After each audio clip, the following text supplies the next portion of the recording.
Alright.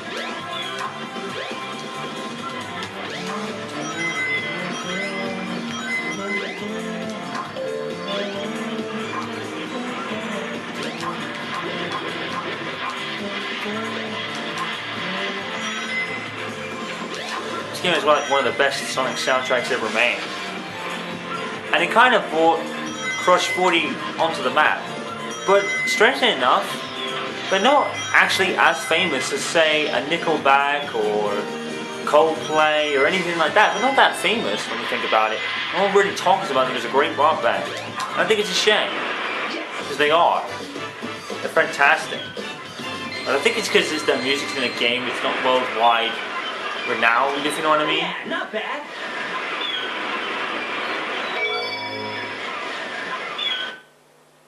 So, yeah, Crush 40 were more in the gaming side of music, which really doesn't get as recognized as, say, someone like Justin Bieber or S Club 7 or anything like that, you know? I'm just glad you're okay. They're not in that kind of field, they're in the game field, so it doesn't really get recognized.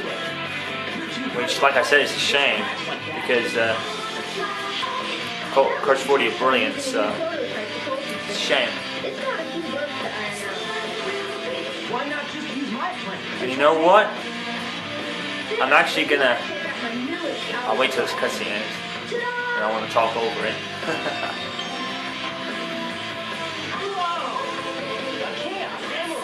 Like I said in the original playthrough, Tails gets the biggest character development push in the game, without a doubt.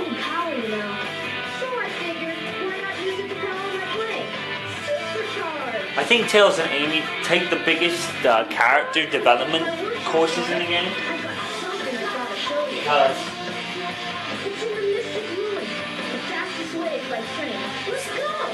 because they just evolve so much. You know, Tails was the kid that like loved to follow Sonic around and really didn't have any confidence of his own. The child going in here, let's go in here. Yeah, Tails was kind of the kid that really didn't feel like he could do much on his own. And you need a child file with 8 blocks. Yeah, we'll do that. Yeah, okay. You know, he had no confidence in himself, and like you've seen if you played the game, I'm just gonna look around a little bit. You can actually do your Game Boy Advance thing and put it in here, I believe. You take your Childs on other adventures outside the game, I think. Oops.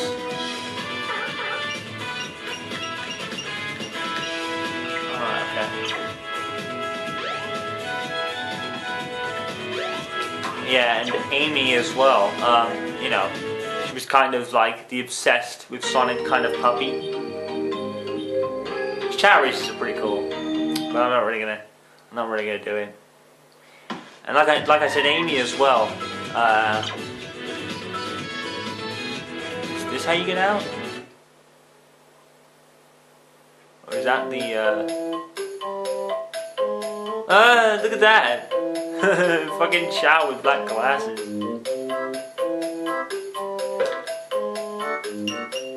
You can buy stuff in here. A very nutritious mushroom, which looks a lot like the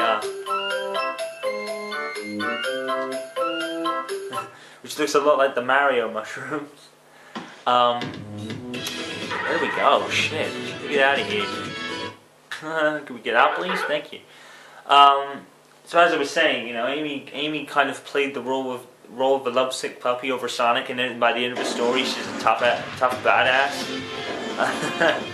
So I think Tails and Amy get probably the biggest kind of character development pushes. With Knuckles, you learn a lot more about him. You know, a lot more about his origins. With Sonic, I think Sonic's just the same as he's always been. You know, there isn't really much change for Sonic. Big is a fucking joke. You know, what's he in the fucking game for? Gamma, no, it's just Gamma's too insignificant. And I think that's it. Yeah. You actually learn a lot about Eggman It's too. Sonic! Eggman has a really dark side to him. You know. I don't think this game really takes it seriously, but like I said, you do experience a lot of changes now that the characters have voices and personas, and that's what I really like about it.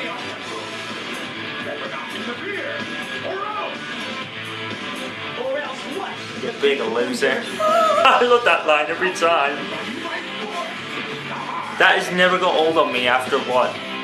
15 years of this game being out? 14 years? And it never gets old, that line.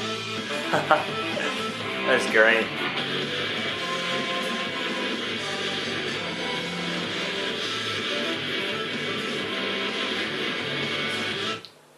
But yeah, now the characters have voices and personas unique to themselves. There's so much character development going on in this one game alone, which I think is very, very cool about it. I think that's why I love the Adventure series in particular.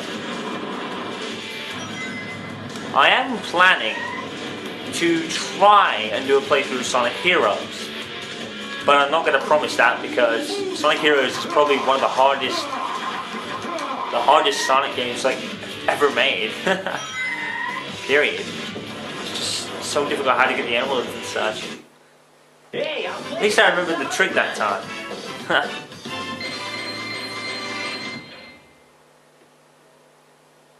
I remembered the technique that time. I didn't use it last time. I hit him once and completely forgot. It was, oh, there's the trick. Yeah. Just mash the fucking homing attack. It's kind of cheap, but I love it.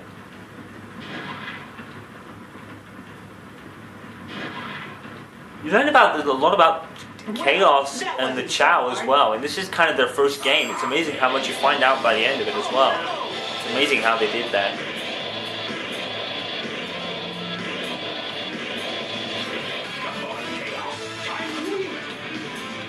chaos?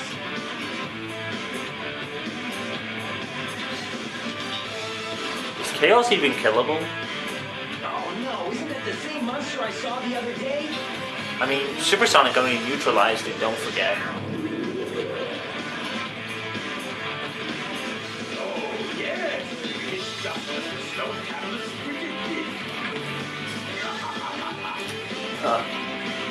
His strength increases every time I feed him a Chaos Emerald. No shit. All 7 emeralds in him, he'll be invincible. That works for me. Not quite. He'll destroy Station Square. And on its ruins, I'll build Robotnik Land, the ultimate city, where I will rule it all. It's kind of the first time you, like the last game, like you ever heard Robotnik, and I said it in the original playthrough, it was kind of the last time you ever heard him call himself that, or anything to do with it for that matter. Although we just had this strange obsession with Robotnik / Eggman Land, and it's like, really?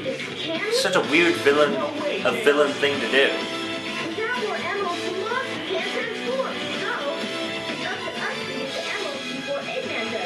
I guess in a sense, you know, they didn't want to do the classic villain wants to take over the world kind of thing, because it was getting kind of boring, I guess. But, like I said, in this game you even learn a lot about Eggman too. Like, you learn a lot more about him.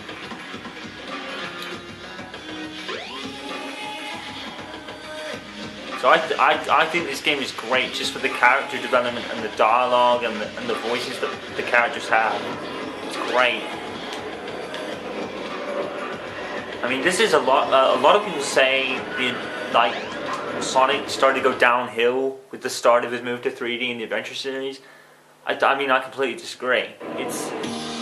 That's just so dumb. I mean, you know, it's like, what the hell?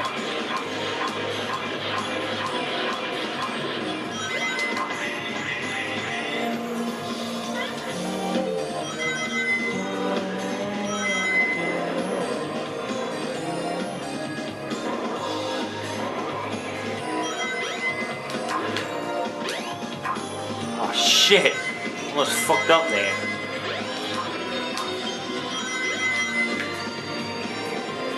What the hell? There he is.